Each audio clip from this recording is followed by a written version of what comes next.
Good morning, good morning, good morning. How y'all doing? There we go, we got one. How y'all doing?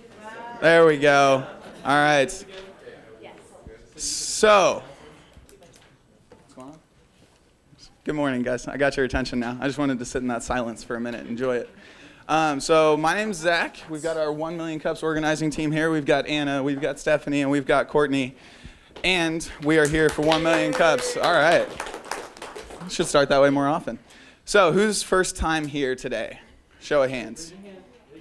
There you go. All right. So what 1 Million Cups is a entrepreneurial education program started by the Kauffman Foundation. You're going to see two companies come up, tell you their story, and then you get a chance to poke holes in it, ask questions, and the first people that are going to do that before you do are our expert panelists. So we're going to let them introduce themselves real quick, and then we'll get moving. Chris? Good morning. Chris Foster, professional singer-songwriter, musician for hire. I've been at 1 Million Cups for about 6 or 7 months, and I love coming here every morning or every Wednesday, so it's wonderful. Glad to be on the panel today. Hi, my name is Wes. I have absolutely no music talent whatsoever. I'm the managing director of the Beta Blocks Business Incubator, and I think that's all I do. You do it well, though. You know, take pride in it. All right, so we're going to go ahead and kick it off this morning with Swope Guitars. Chris, come on up.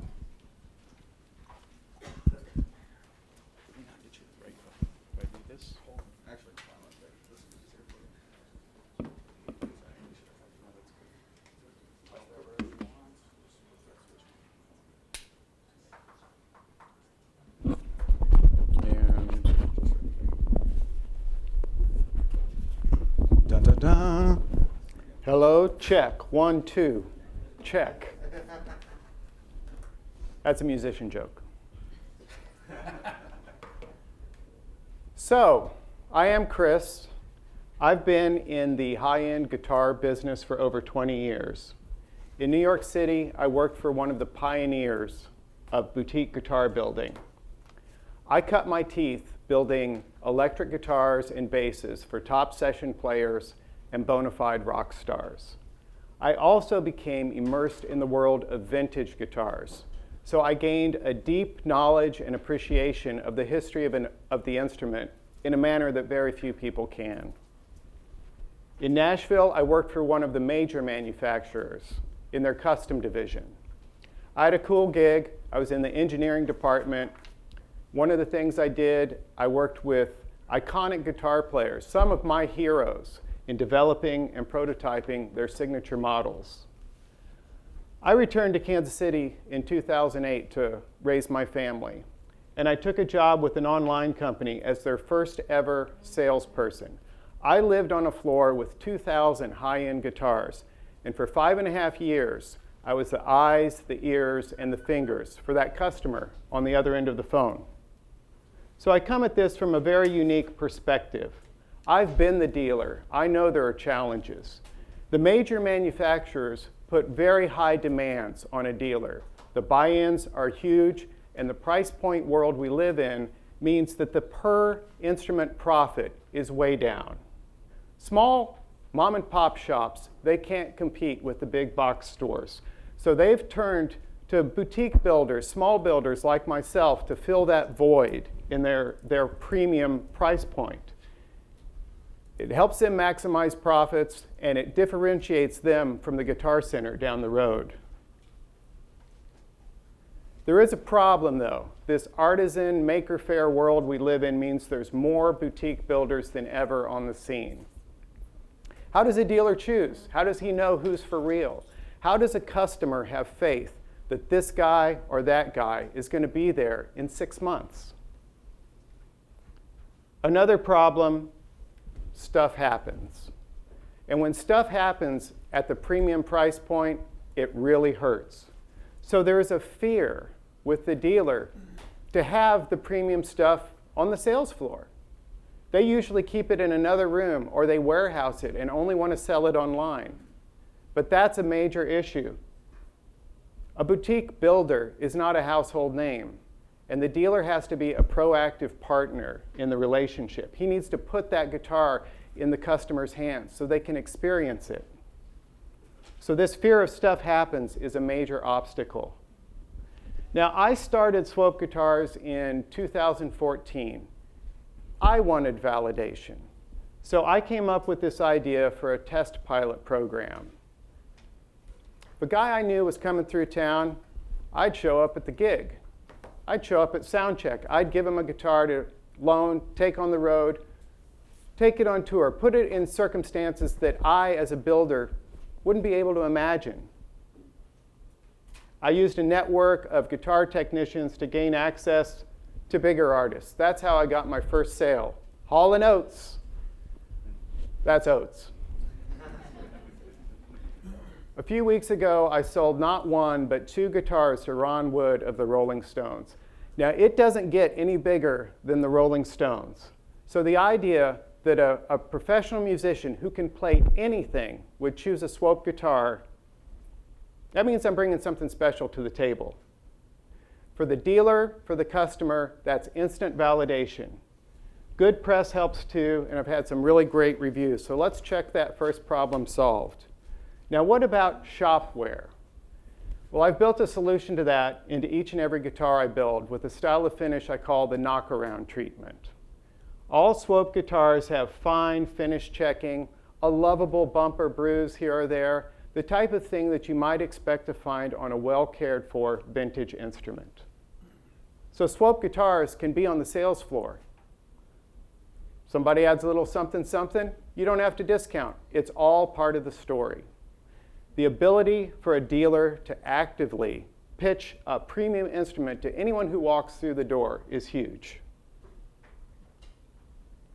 So who's my customer? Well, they're not beginners. They're people, they've been around, they played a lot of things. They're at a point where they appreciate the God is in the details promise that a boutique build brings. My competition, it is thick, but once you start to weed through, you realize that an awful lot of these guys are recent graduates of a Trump Academy-like school of guitar building, right? They get their certificate of participation and they hang a shingle. The guys who really rise to the top, there's only a handful. And as you might expect, they all have a history and they all have a story. I believe that the history and the story of Swope guitars is as compelling as any. It just needs to be told.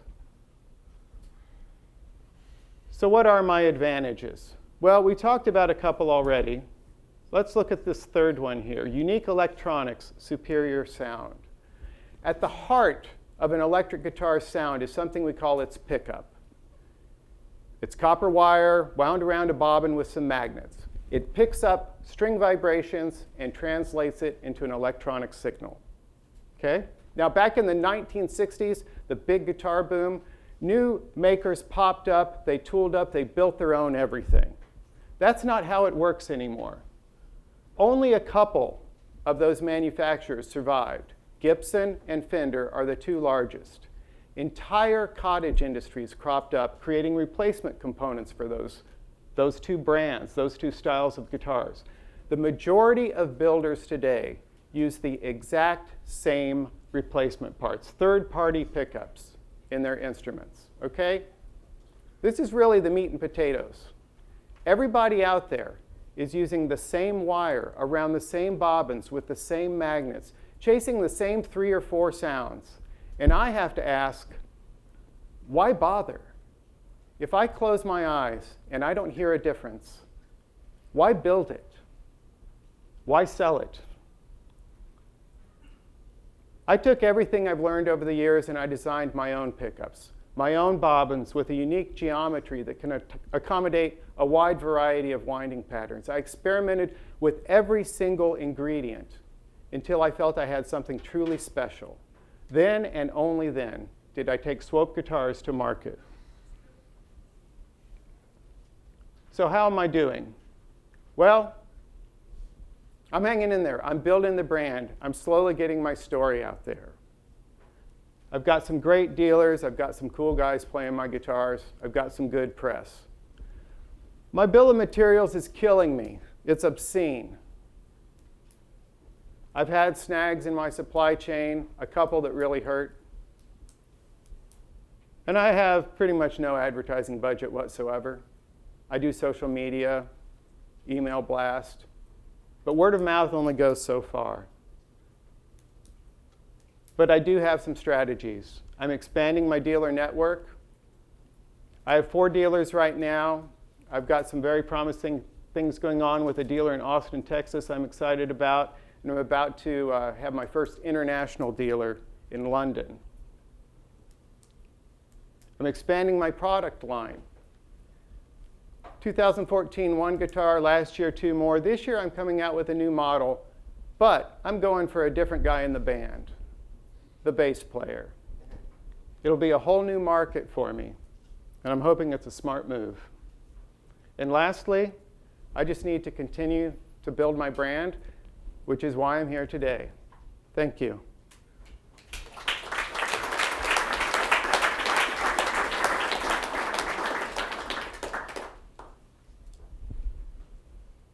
All right, we'll go ahead and open it up to our expert panelists. Check, check. 1, 2, right?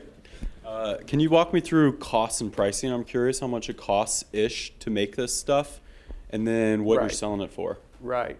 I'll be honest with you, I'm a little uncomfortable where it's recorded going through my actual costs. Okay, how about price? A dealer sells them for $28.99, so just at that $3,000 price point. It's kind of the entry-level custom shop price point.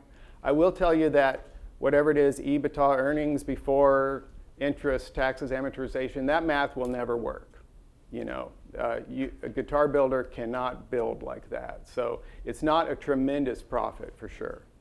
Yeah, gotcha. And then what was the rationale behind expanding to another, expanding your line before you've kind of proven the first set? Well, part of, you mean in having 2 With the guitars bass, instead yeah. of, or the bass? Well, expansion period, the Well, bass or anything in order other to than look one like thing. a real brand, you kind of do have to have multiple items, right? You have to have a product line. The bass guitar is something that a lot of boutique builders don't do very well with, which is, I'm hoping that I have a real advantage there. That shop in New York that I worked for is still one of the top brands, and they're most famous for their electric basses. Now, I was the primary bass builder there for 7 years. So I think I've got some real street cred there.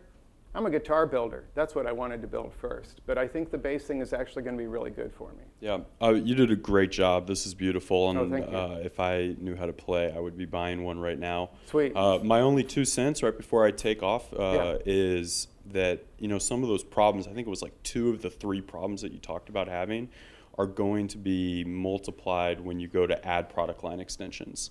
Until you can figure out the supply chain and the cost of customer acquisition and the cost of producing all this stuff and all the difficulties of all these moving parts that you're talking about, it's going to just be multiplied with more things. Yeah. I'd rather see you, like, let's say if I was an investor in your company, I'd rather see you just own the single type of guitar you have.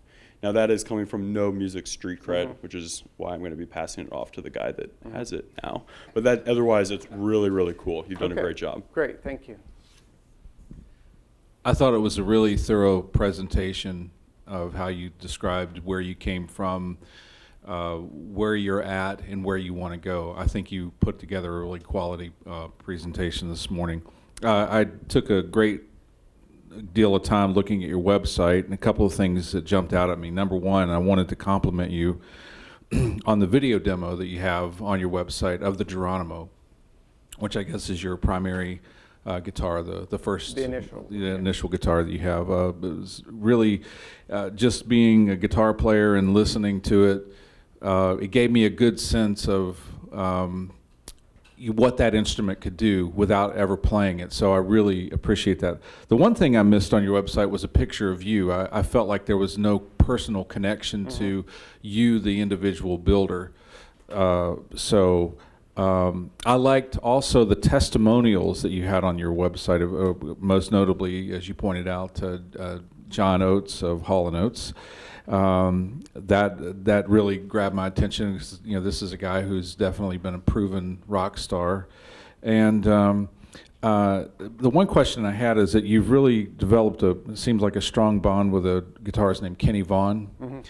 And but I found some other YouTube videos online where he was promoting other guitars. Sure. So is there a way to get maybe some of these guys to be exclusive Swope endorsers? Have you thought of ways to get that buy-in yet, or Right. or?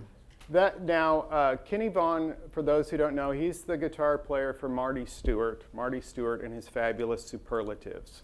He is also one of Nashville's top session guys. And so he has a whole quiver of guitars. He shows up at the session, he may have 15 guitars with him. So it's somewhat producer driven on what he plays on a song. But I am working with Kenny on a signature model. Now, he will never be exclusive. None of us are. You know, even if we're monogamous, we're serial monogamous, right? So I don't expect that. I don't, you know, I couldn't be. I love Swope guitars.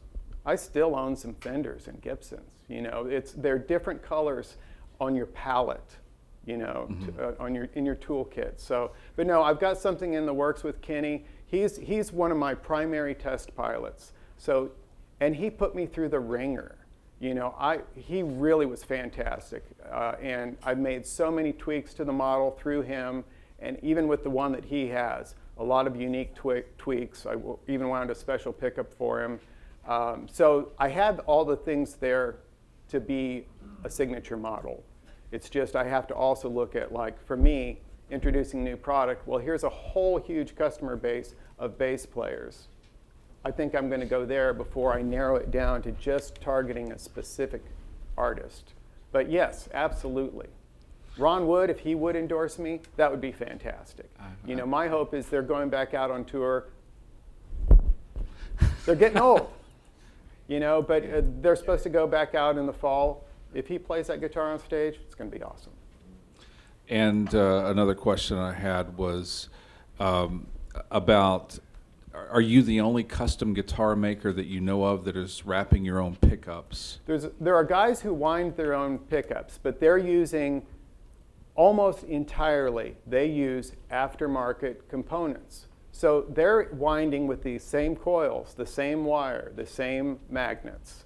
They're chasing those same sounds. It's become this sort of like cut and paste world, you know, and you know, you're a guitar player. You know, if anyone else is here, they'll get it. If they don't, I'm sorry. But you know, they'll be like, oh, I need my Strat sound. I need my Les Paul sound. You know, so these builders typically, they'll come out with a design, and the pickups are almost an afterthought.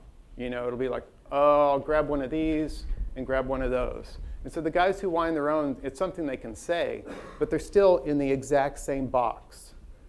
I'm about the only guy I know who's climbed out of that box. That's wonderful. I really want to compliment you on your brand and how you're promoting it, and I wish you well. I'll turn it over to the Well, thank you.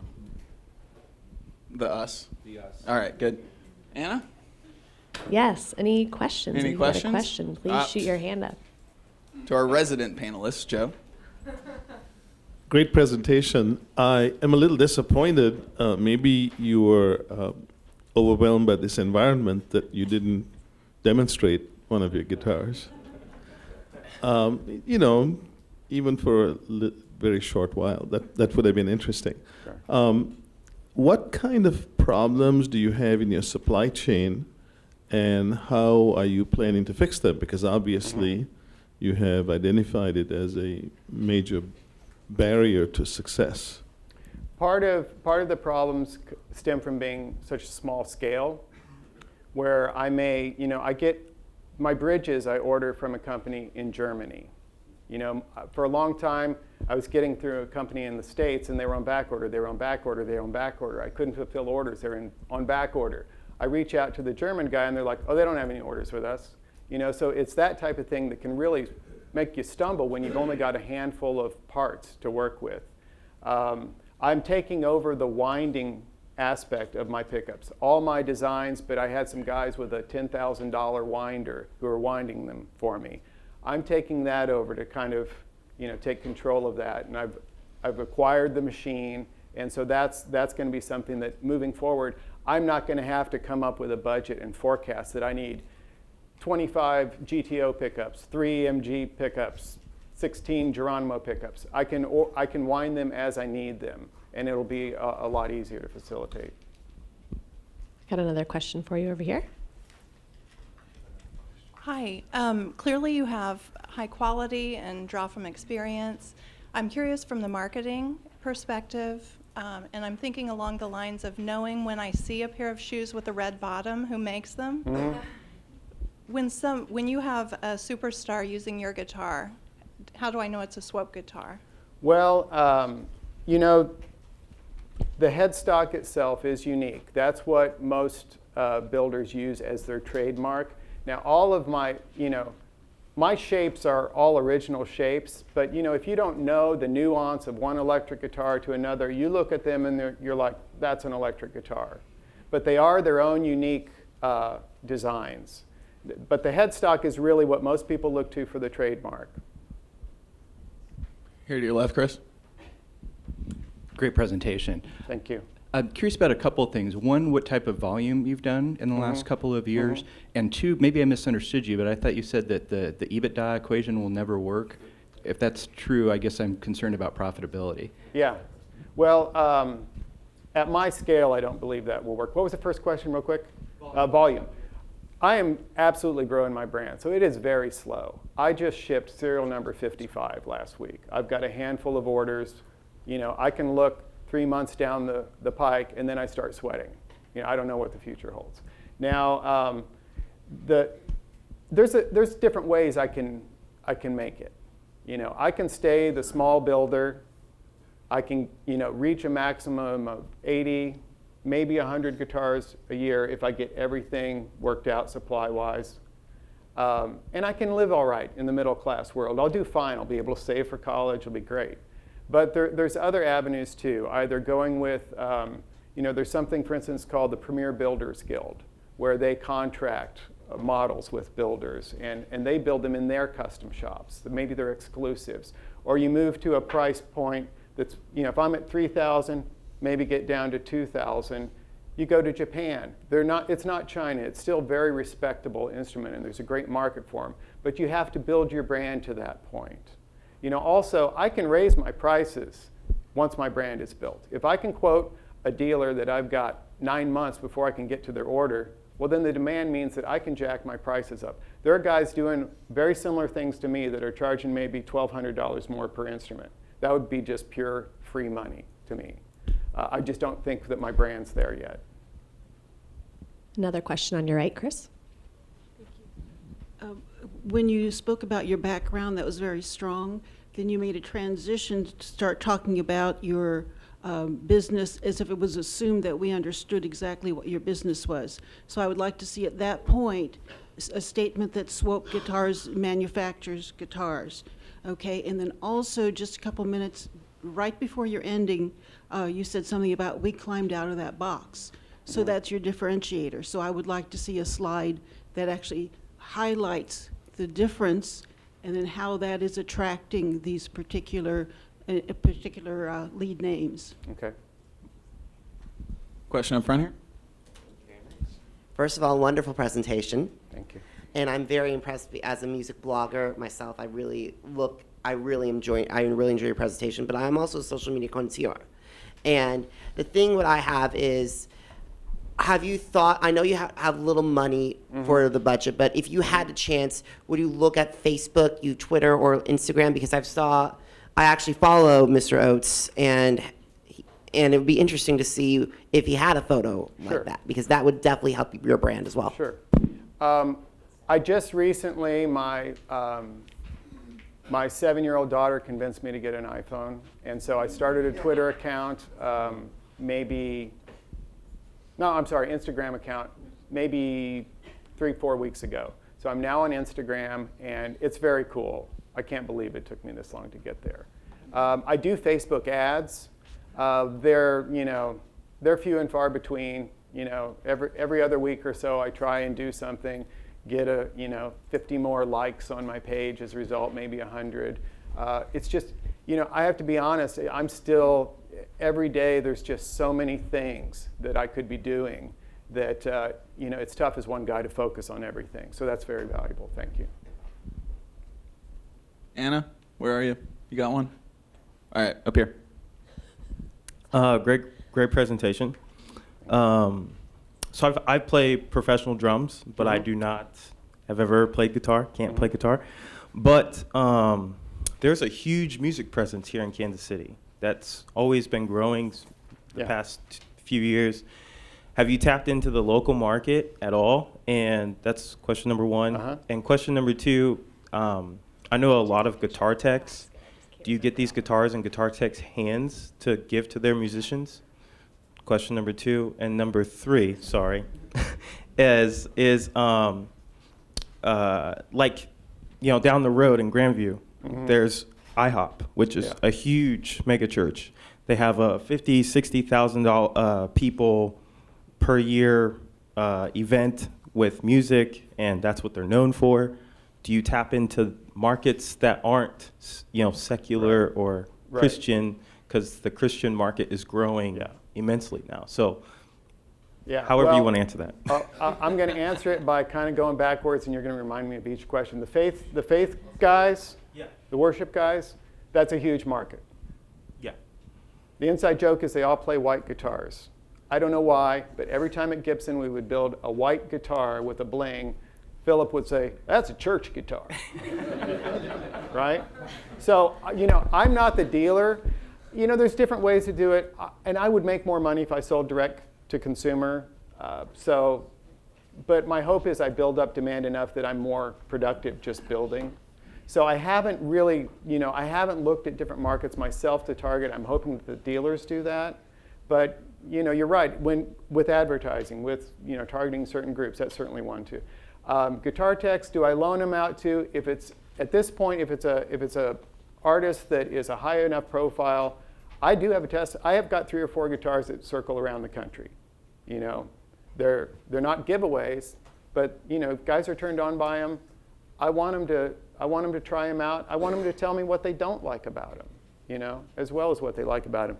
And the first question, the local thing, I am tied in with a community of guitar players in town here. I initially met through social media. A great bunch of people. I don't really see the market for my instruments here yet until my brand grows a little bit better. But I go to local events. I know a lot of the people in the bands. As soon as I get a bass built, it's going to maybe the Philistines or Chris Meck and the Guilty Birds or something like that. Just to get local people involved in telling the story. Thank you. We've got another question for you here from Mark Kelly. Hi, Chris, right here. Hey, great job. I think I understand the challenge of trying to build a brand, so I give you credit for sticking your neck out and letting us know that. Some thoughts for you. Yes. You mentioned that you're just getting on Instagram. I would tell you that when you're pursuing social media, know where your audience lives. Be very deliberate about how you attack that. And I would also challenge you to think about video, right? So whether it be on Snapchat, take people on the journey of building your guitars, let people buy into the process, but also get video of the people using it, whether it's Ron Wood, Hall & Oates, whomever, right? People associate with that, and they can see it in use, and they can understand the essence of what it is that you're trying to do. Yeah. And I think that would go a long way without breaking your marketing budget. Thank you. That last point, the dealers that I've sought out, I am looking for value-added dealers. So if they have a video, they've got to be a national dealer. They've got to have a really big spread. But I really look for guys who can help me out with video. And 2 of my 4 dealers are stellar at that. So that's been something. I haven't done any behind-the-scenes video, but one of the dealers, the Boston dealer, is going to have an interview pop up any day with me that has a lot of shop photos and things like that. But yeah, the face with the brand thing, at some point I kind of need to decide, am I the brand? Or is the guitar going to be the brand? If I go to Japan and China, in 20 years or whatever, does it need to be my face, or is it more important to be the brand? But probably the face right now, right? Okay. All right. I believe you said you're a one-man shop. Yes. So you're chief cook, bottle washer right now. Are you trying to get it to max out yourself to where you have that high demand, to where you can charge more money, or are you trying to max it out so then you can expand to where you have people doing things for you and can produce more volume? Or what's the total overall goal? Well, And how do you prevent burnout? my mortgage and my kids prevent the burnout. It's not an option. You know, I am a one-man shop, but I do subcontract. There's no way I could do this on my own. So my raw bodies and necks are done CNC milled for me by a company in California that just does OEM work for small builders like myself. My shop is in my home. Okay, I use Hammer Space in town here for some of this stuff. I belong to the Kansas City Woodworkers Guild. You know, I have access to some really great machinery there.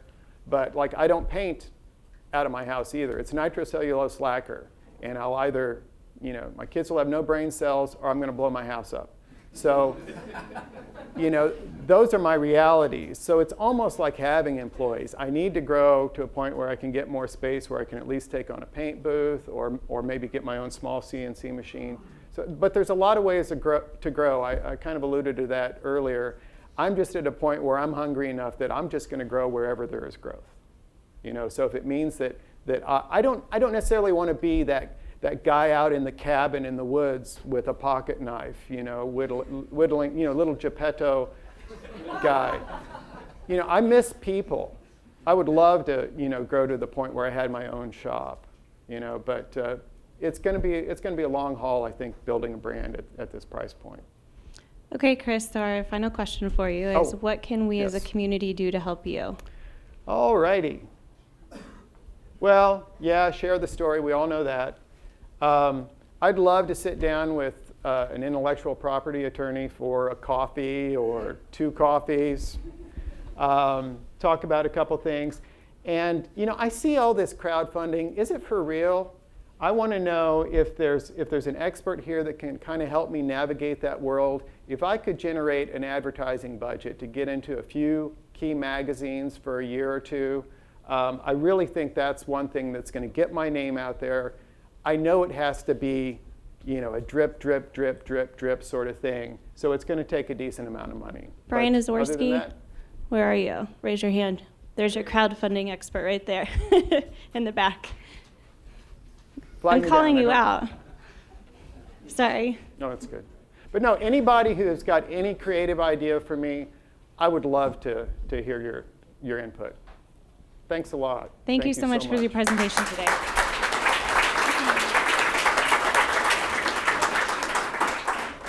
We have a couple of quick announcements. We are continuing with Happy 1 Week KC. There are still events going on until Friday, which are listed on our announcement sheet. I know there's the E-Day at the K tomorrow night, so if you're able to join all the entrepreneurs, the Royals game, it would be awesome. We have a live announcement today from Wes Bergman. Wes, you want to come up? I don't want to come up, no, but I'll just stand right here. The Beta Blocks Business Incubator has 2 announcements. The first is on Monday, June 20th, we have our demo day. The demand is so large that we have to have 3 demo days in one day.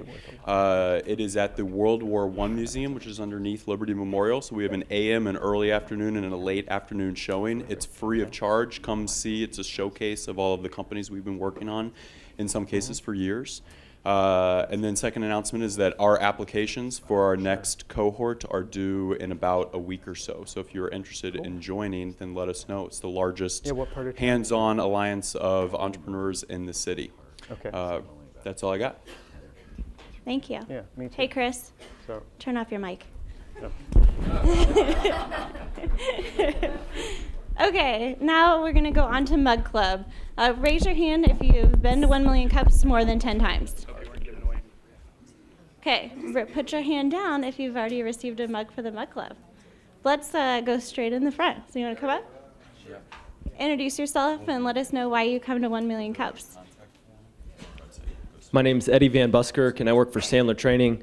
And I come to 1 Million Cups to hear the questions people ask, because as a business person, a salesperson, asking the best questions is how you can learn what the community wants. So that's why I come to 1 Million Cups. Thank you. Welcome to the Mug Club. Yeah, you can. We have an announcement. I'm the regional director for the Midwest United States Patent and Trademark Office.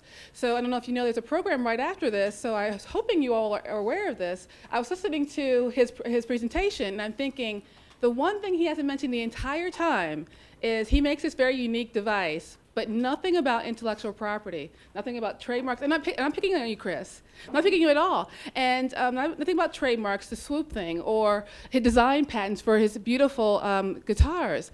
And I was like, oh, great. So, you know, we'll have this thing afterwards, and we'll have this conversation. And the last thing he said was, I need to talk to an intellectual property attorney about these things. And I thought, well, don't you know I'm right here in the building?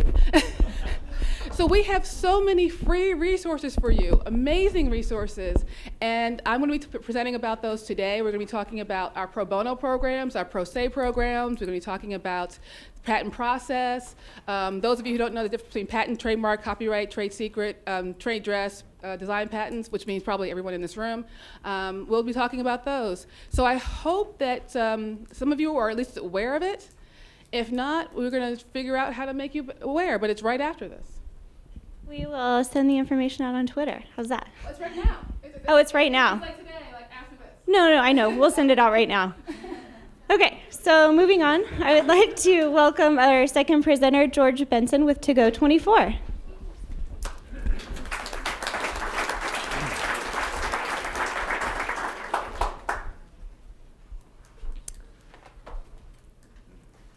Picture a business built on love and care rather than stress and fear, whose team members are passionate and committed to their work.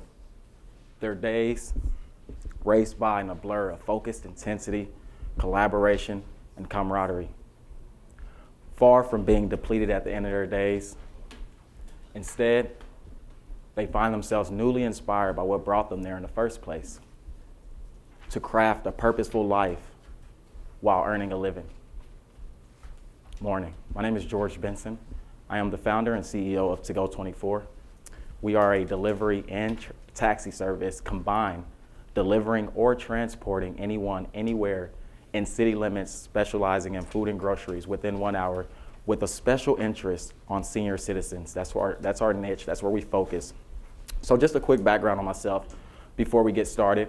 I was born in Africa, Ivory Coast to be exact. My family was I was born in the 90s, or 91 to be exact, which there was an extreme civil war going on. And my grandma, till this day, never lets me down on the things she did and the lengths she went to get our family here for a better chance. And so, just fast forwarding, I graduated high school in 2011 from Park Hill South. From there, while there, I played 4 years of varsity basketball, earning a full-ride scholarship to Penn Valley Community College. While I was at Penn Valley, I took advantage of the opportunity. I'm sorry. Sorry about that, got lost. It's basketball and everything like that. But while at Penn Valley, I took advantage of the opportunity and earned my associate's degree within 2 years, transferring to Park University lastly, where after about a year and a half, I kind of got burned out on the whole process and decided to take a step back from everything that I was juggling and just focus on myself and try to see where I saw myself in the next 5 years or the next 10 years. And so I just worked and did those things. But going back to my athletic background, while I was at Penn Valley, which is where the inspiration and the vision really started and my wheels really started turning, was, like I said, as you can imagine, me and my grandma are extremely close, really close, almost inseparable. And so when I was out of town in different places, she would always call me and express her delivery and taxi needs. And that was extremely important. And I was sitting there and I'm thinking like, gosh, there has to be a company that I can call to serve her delivery needs or take her the places she needs to go. She's extremely active for her age. And so for her to be able to access the things she needed while I wasn't there was extremely important for me. And so when I started this company, there was three major problems. Well, there was many problems, but three major problems that after hearing her talk, there was three major problems that I focused my company on. And the first one, when I was going back to Penn Valley, sorry, she called me, and I was in practice or something like that. But long story short, I couldn't be able to give her the resources she needed at that time. So I reached out to Postmates, and long story short, I didn't see myself paying $20 for a single item being delivered. I mean, I was a broke college athlete. She was living on assisted annual income, and and so that was out of the question. So one of the major problems is affordability when it comes to delivery and transportation for senior citizens. Most of them can't afford it, and so that's an extreme problem.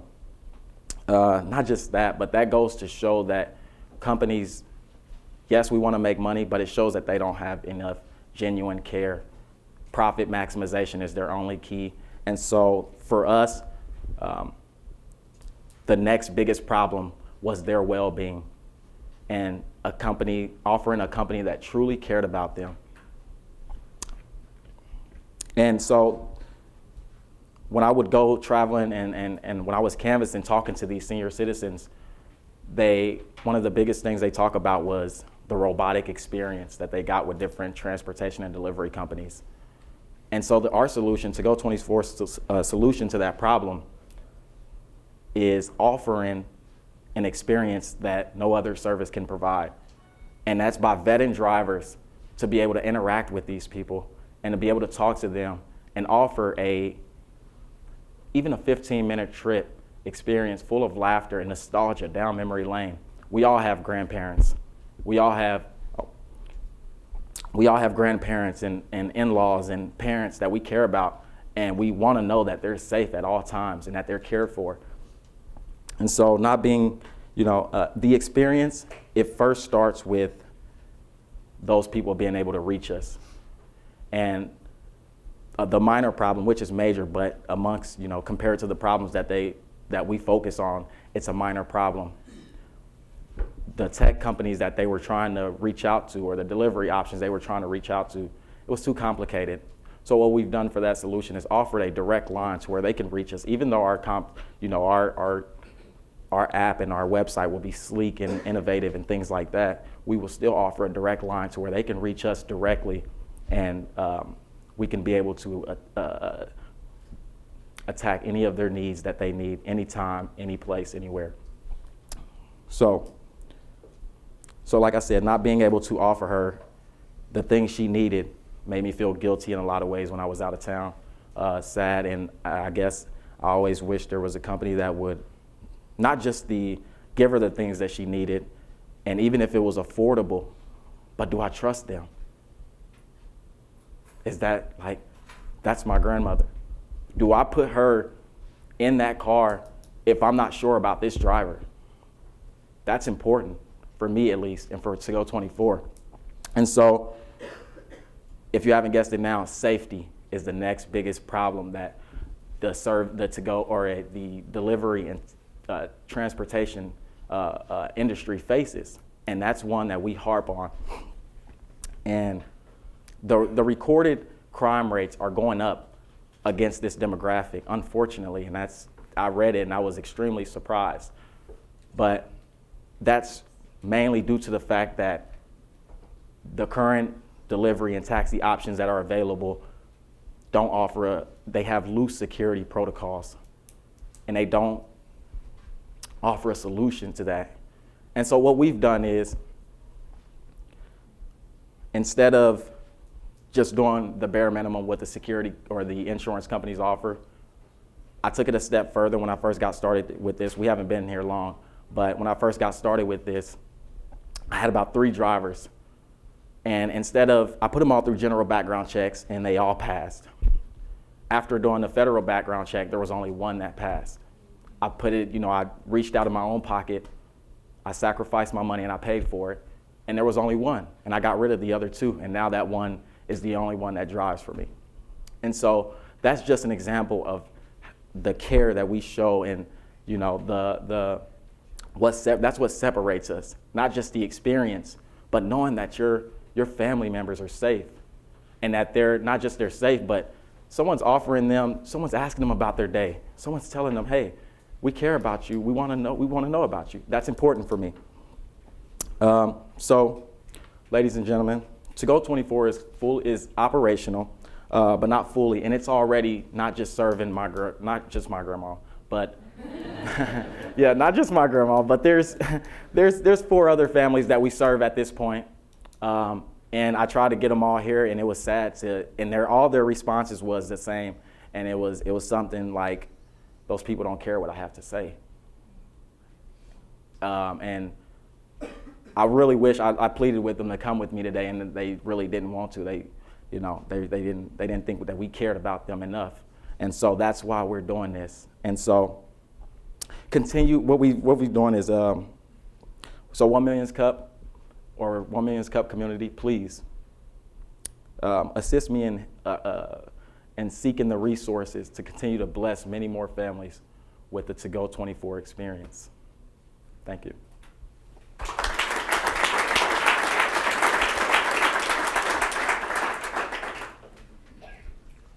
Hey, so the great business model. I want to urge you that this is going to be a very long fight, as it is for anybody. But when you're talking about only have 4 families, I think that might have turned some people off, but it turns me on. One family at a time, Correct. Providing stellar service. One seemingly insignificant win at a time will eventually grow into a mountain. Correct. What I was telling you earlier, this market is willing to pay substantially more than the average consumer.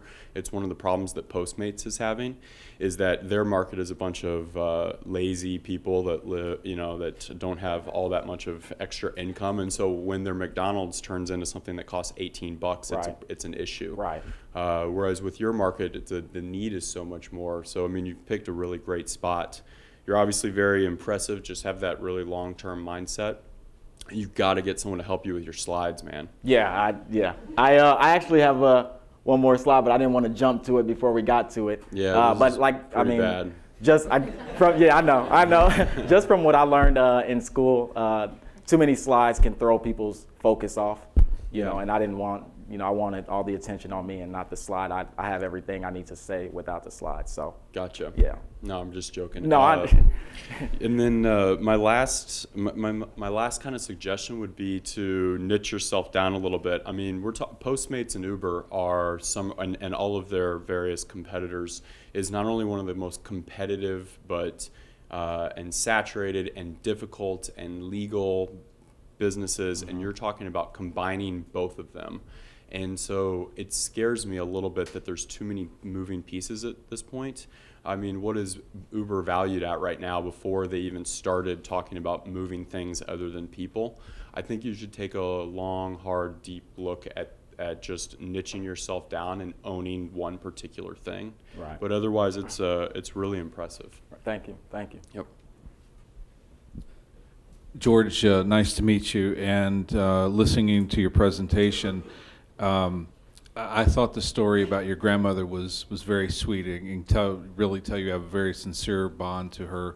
I would say that in your presentation, I would try to clean it up a little bit and get to the point a little faster, right. But still include that, because I think that does give you the emphasis.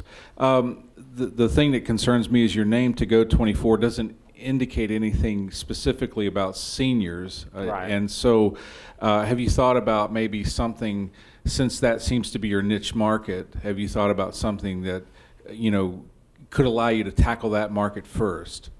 I have not, honestly, simply because, yes, that's our niche, but it isn't just seniors that we focus on them, but they're not the only customers that we attract. We attract millennials as well, baby boomers as well. So To Go, it's kind of saying everything's to go, 24 hours a day. That's basically where that comes from. And I know that your website is not live yet. Is there a time frame on that? Anybody who deals with these tech companies, it's extremely frustrating going back and forth with them and them not meeting deadlines and miscommunication and things like that. There isn't a timetable on it yet. I'm reaching out. I'm actually seeking a new tech company right now at the moment. So, And one other concern I had about your name is the To-Go 24. When I looked it up online, I got a lot of convenience stores. I got a lot of fast food kind of places, Right. things like that. So I'm wondering if your idea of the name. So I just a little research on my own. I was like, well, if you changed it to like TG24 and it sort of made it unique in a way that somebody would know TG24 would be something that I'll just TG24 it or Right. something like that. Right. Or and I even looked up the web domain TG24. It's available for $5,900 if you want it. So. But I just thought, something along those lines. I think you're onto something really good, but like my partner up here said, there's a lot of moving parts, and I think that you really need to really think things through thoroughly before you jump full feet in. well, here's my thing. Here's my response to that, and I respect that opinion a lot. First of all, with the name, I haven't. Once I get with a tech group that we're on the same page, we haven't installed an SEO. So once that, as far as like search engine, and so I feel like once they're able to type the name, it'll start catching more. To Go 24, it's not hard. It's like, and then once you start catching names like, hey, TG24, it'll start sticking more and more, and TG24 might be the short for it without spending $5,900. And so, What about seniors on the go? I like that. I'll consider. I'll put that in there. And what was the other part of that you were saying? It was the To Go 24 or the name, and then. Well, you're just having some kind of. Combining the two together. Mm-hmm. The problem is, you have these. I bring it all together because these people have multiple needs. It's not just delivery needs. It's not just taxi needs. So if I can bring it all together and get drivers that are vetted to talk to these people and interact with them, you can have all these moving parts because you have drivers who are dedicated to their job. I mean, it's extremely transcendent because now you may have nurses who wants to be drivers because they can interact with these people on a different level, rather than just in the typical hospital setting or in a typical setting, And I actually have cousins who are nurses, and they tell me all the time, I would love to drive for you, to be able to offer these senior citizens something like that, and that type of relationship, making them feel a little bit of dignity in their lives. We're going to open it up to the audience. I have a question here on your left. All right. Sorry, me again. Just a quick thing. One of the gentlemen mentioned about your name. We're the United States Patent and Trademark Office, and whether you believe it or not, we're the government, and we're here to help you. Yes. So we'll talk a lot about trademarks across the street, and that's one of the things he's saying. If he can look online and find 15 different businesses using the same name, you're going to want to pick another name. Right. And that's one of the things we usually ask small businesses is before you get really wedded to a name, do a free trademark search, because you've all seen that sign that goes up and spending all this money on branding, and then the sign comes down, and another sign goes up. Right. Because they didn't take the time to do a trademark search before to find Right. out if someone else already owned it. Yeah. So just a quick tip: trademark search before you get too wedded to your name. Sorry, that wasn't a question at all. I got it.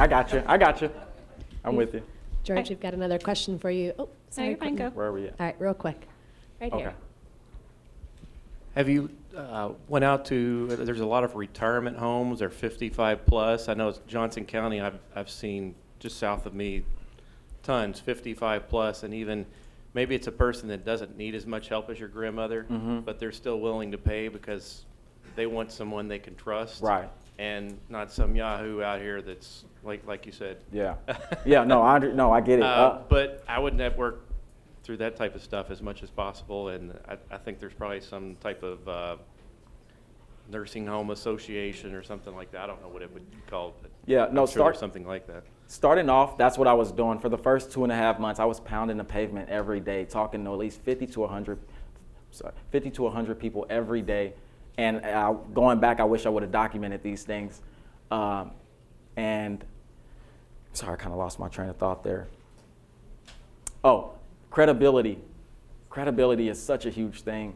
And when I would go in these places and talk to these people, and they would go to my Facebook page, and which is tied together by a shoestring, I would see that I was getting views, but then it dawned on me that these people aren't gonna even recognize you if you're not credible. You have to be credible. Credibility was, so I took the last 2.5 months, 3 months, I've been coming to these different entrepreneurial communities and making sure I was on the scene and things like that to try to build credibility and try to continue to find more resources that I could, use to be able to build this thing and continue to, assist our senior citizens. And senior on the go is too specific. Though that's our niche, it's too specific. After a while, we're gonna wanna,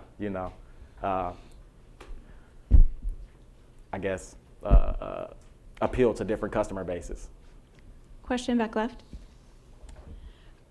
I think probably if you listen to the first man that spoke, people that have experience in business understand that you have to pick a niche sometimes to be able to get something going, and then once that's going, then you can broaden out. So it's pretty important to, number one, get a good name and find a niche, because if you're competing against everybody else like Uber, what do you have to offer that they don't? They've actually got the experience and the background that people look for. So I like his comment up there, and I think probably it would be good to kind of soak in a little bit about what some of the people are telling you to do. Right. And take it home and not have the barriers up, but allow yourself to think about it a little bit and see if maybe there's a way that you can utilize the information that you're getting here. Because people are giving you really good information. It's just a matter of taking it in and not excusing why it's not going to work. Right. Another question for you here, George. I know you said you didn't really go into how it works, and I know you've talked about the driver's ask. I've a person who's had older family member that didn't live, and she was taken advantage of by a friend and overcharged her to take her to the store, right. Things like that. It's common. But how far do you go? I mean, I don't think, it's nice to be spoken to, but do they help them with their Yes. with their things into the house and yes. and This- that it- and I don't think there's anything wrong with trying to keep your niche as seniors, because seniors is only getting bigger. Yeah. And let Uber have the millennials, and you do what you do Right. at the best that you can do. Yeah. No, thank you for that.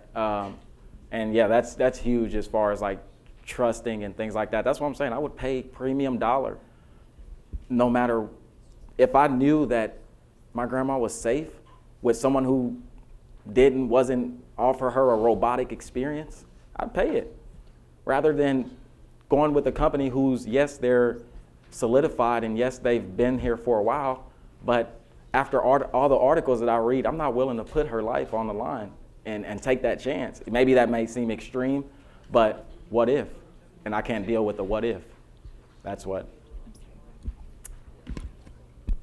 All right, George, thank you so much. Great job. And one last final question. What can we as a community do to help you? Right here, unfortunately. Where's that Can't slide get at? there. How do I do that? See it again? Okay, so I know you were talking about you're in beta blocks, things like that, just to be able to try and get involved with things like beta blocks and digital sandbox. Those are the type of things I'm looking to get into, so I can be able to kind of get this thing fully operational, because I've already gotten it to a point where I've made over $10,000 within the first, 6 months without even, with very limited resources. Applications are doing a week. Okay, I'll be there. And that's, other than that, I guess, share with your families and your mothers and grandmothers that there's a service that actually cares about them and will cater to their needs 24 hours a day. Thank you. Thanks, George.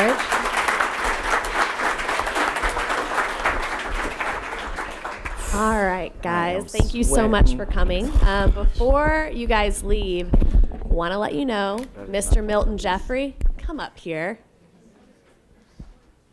So as 1 Million Cups organizers, we are all on a volunteer basis. We show up every Wednesday. There's a lot of work outside of Wednesday morning that goes into making sure our prisoners are prepared and they're here and they show up. And Milton has been a huge part of that.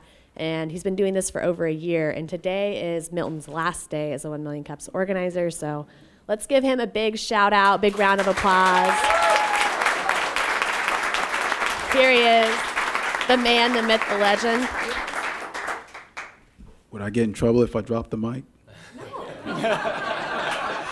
It's absolutely been a blast. You know, I've been at it for almost 2 years, and it's been so much fun. I'm actually still really excited to, you know, pass the mic on to someone else and let other volunteers come in and get a shot at helping to give back to the entrepreneurial community and also the Kaufman Foundation. Thank you so much. It's been fun.